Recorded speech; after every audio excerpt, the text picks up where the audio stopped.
What's up, everybody? It is February 22nd, 2026, and today we're going to be diving in to the upcoming weather pattern and see what the weather has in store for us.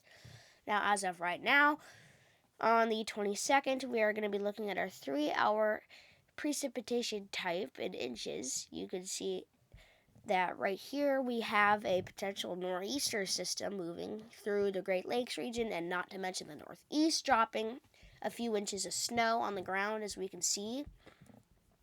We've got some high pressure up here. We've got a big low system coming into the Pacific Northwest. Some snow there for the Cascades. You might see a few inches.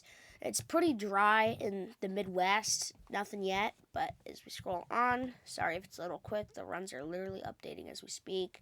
On the day, the 23rd, which is tomorrow, we can see we've got some more snow, rain mixture maybe headed for the Cascades. We've got this nor'easter system, definitely a nor'easter. We can see dropping maybe like 5 to 10 inches of snow here on the coastal areas. When you go past it, it becomes rain. That's the end of our run. You can see there is also this nor'easter system potentially intensifying, but we also get some snow maybe looking like a clipper system kind of moving through like this and dropping maybe 5 to 12 inches of snow on the ground. And not to mention there's always been some on and off snow for the mountains out west. Looking at our 2-meter temperature anomaly in Fahrenheit as of right now on the 22nd. Sorry.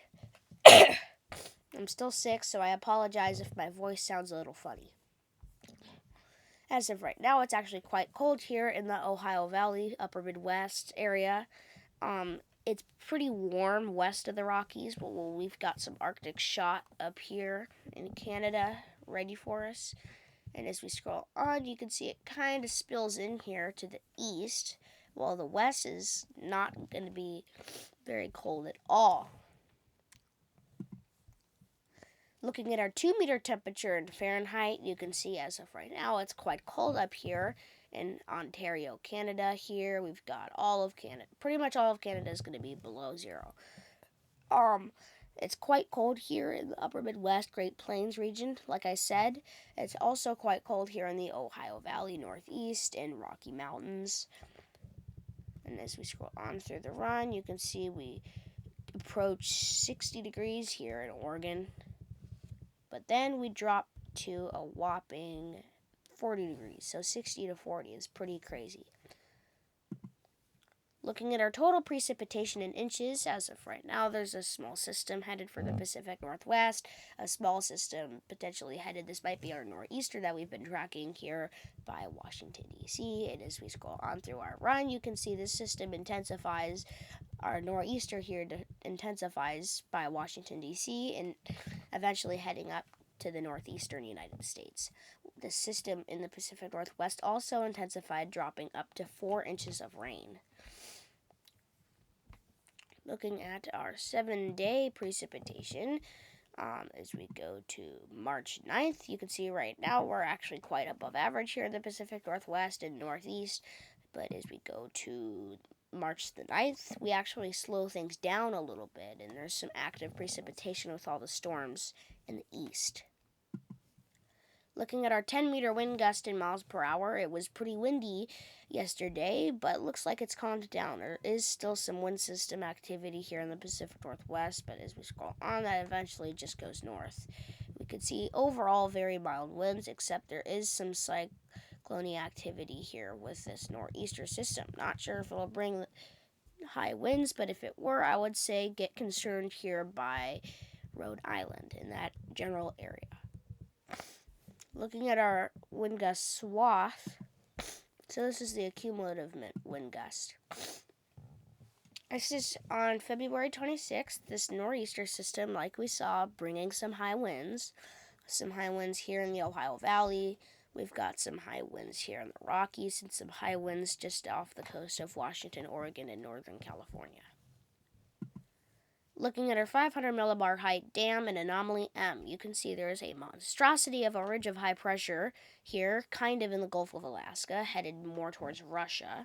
We've got a trough here in the Arctic Circle, trough here. Luckily, we have this trough shielding us out west from this giant ridge. As we scroll on, you can see this trough tries to take a swing at Washington and Oregon here, but eventually pushes out. Not sure exactly where it's headed, but that is the end of the run here, so I can't go any further. But I promise you there will hopefully be a video this afternoon. Again, I can't make any promises that because I'm sick, but I will try my very best.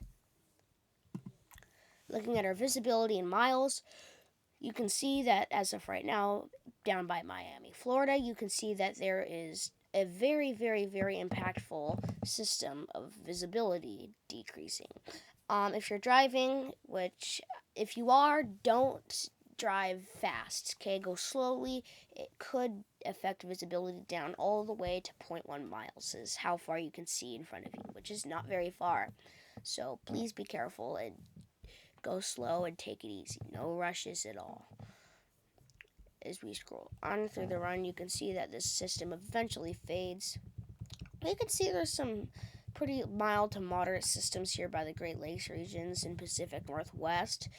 You can see as we reach the end of our run, there's not the most affected visibility, but in widespread areas, as far as that goes, could bring visibility down to maybe 3 miles, maybe 1 mile or 0.5 miles or something like that. Looking at our 250 millibar height dam and wind speed knots. Now, this is not just wind speed. This is actually kind of our jet stream, and this is 250 millibars. So don't be surprised when we see 150, or our max here is 167 miles an hour. So don't worry, this is actually 167 knots. That's probably like, I don't know, a lot in miles per hour. This is 250 millibars, so 250 millibars is like 30,000 feet in elevation plus, so don't get concerned about this. This is just our jet stream. You can see we have a very nice jet stream here as we scroll. This is actually on today. We have a jet stream going north and then diving south, kind of like that. That's kind of what we've seen. And then this jet stream eventually kind of goes a little bit further north. The heart of it appears in the Pacific Northwest. We kind of go up and then down. Now, people north of this are going to be affected by potentially some heavy snow, but obviously we can't just rely on the jet stream. For us out west, this is really good, especially if you're in Canada here, or maybe if you live in Washington or British Columbia, Canada. This is going to be your day here on tomorrow, February the 13th This is at 3 a.m. in the morning, so witching hour on the 23rd. We could see this jet stream has decided to give us a swing here. Could potentially drop some snow, but again, we have to see the cold temperatures there, and not to mention precipitation. If those things align, then sure, there could be 12 inches or something like that. That would be cool, so let's hope for that. Looking at our 2-day cumulative snowfall, I'm not sure why it's on Tuesday, September 30th, but you can see there's some snow, but it kind of comes and goes, as you can see. But I decided that we would look at our 30-day cumulative.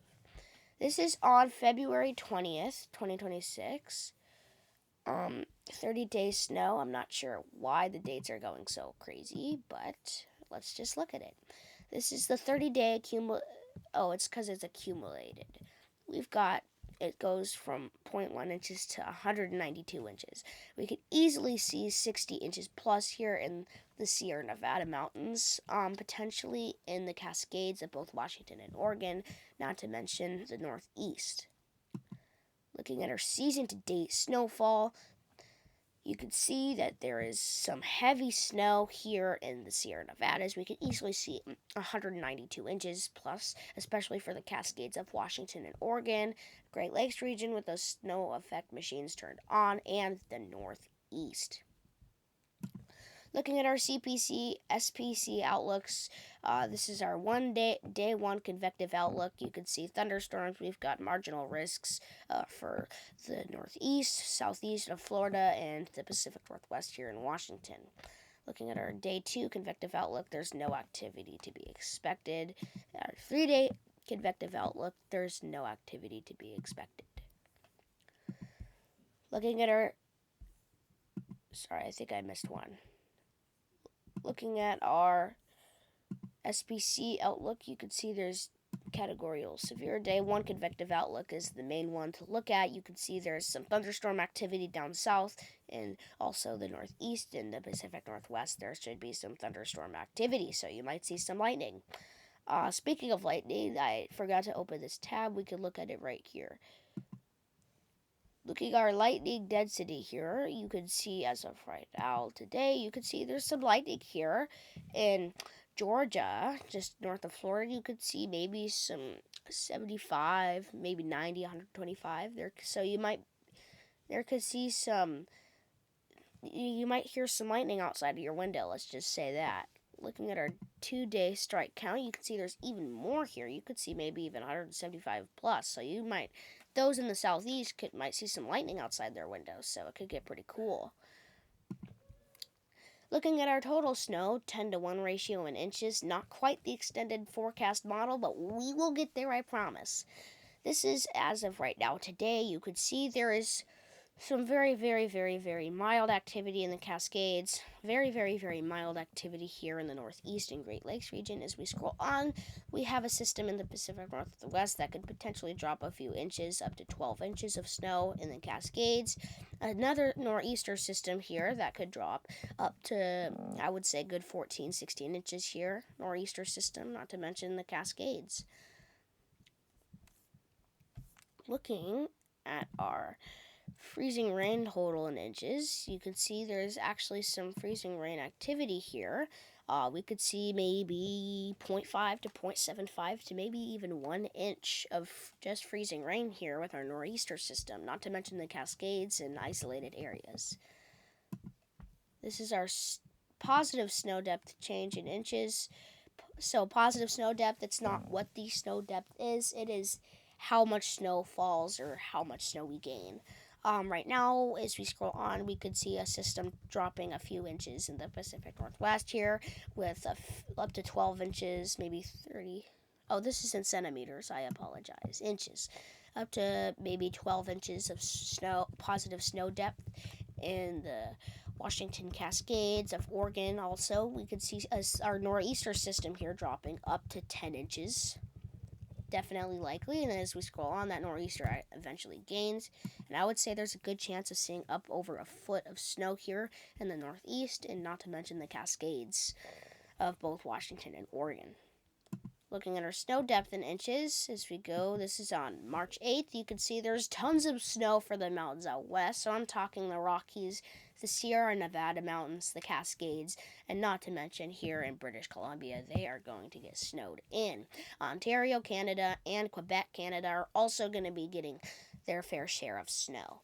Now, one thing I want to say about snow, I've probably said this before, but if you plan on shoveling the snow, please be careful and take breaks, because every year, I promise this happens every year, hospitals get patients with heart problems, heart attacks maybe even, and other various injuries because they're shoveling maybe too much snow or not taking breaks or getting frostbite. So please wear appropriate clothing, take breaks, drink water, stay warm when you're doing that. Looking at our extended model, this is the European Extended Ensemble Mean. You can see this is our 32-day snow 10-to-1 ratio in inches. You can see that there is, as of on March 25th, you can see there's tons of snow for the mountains out west and the Cascades and northern Rockies. We can see some snow here in the Great Lakes and northeast regions with those lake effect machines turned on. This is on April 8th. You can see there is still tons of snow, maybe even more snow as we go to our 46th day. This is on April 8th also. You can see several feet of snow may fall here in the northeast and Great Lakes regions, not to mention the Cascades of Washington, Oregon, Sierra Nevadas of California, Northern California here, part of the Cascades also, not to mention the Rockies. Looking at our snowfall 7 days, this is on February 28th. There could be a few inches in the Cascades.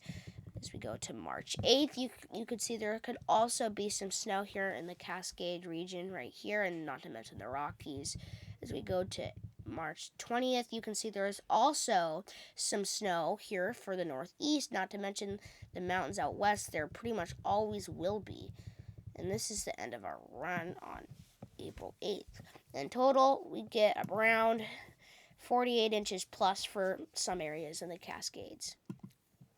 Looking at our control model, this is our 32-day snow, 10-to-1 ratio in inches on the control. You can see that there is still tons of snow, but sadly there is a little bit less. Let's hope that this control model updates and shows even more snow. But until then, I will hopefully see you guys this afternoon. If not, I'll see you guys Saturday morning. So please make sure to like and subscribe to the YouTube channel. We are almost to 30 subscribers. Right now, we are only 5 subscribers away. We are at 25 subscribers so far. Thank you guys so much for your love and support. Now, please like and subscribe so we can hit our goal of 30 subscribers. Thank you guys so much for taking the time to watch my video this morning. I will hopefully see you guys this afternoon.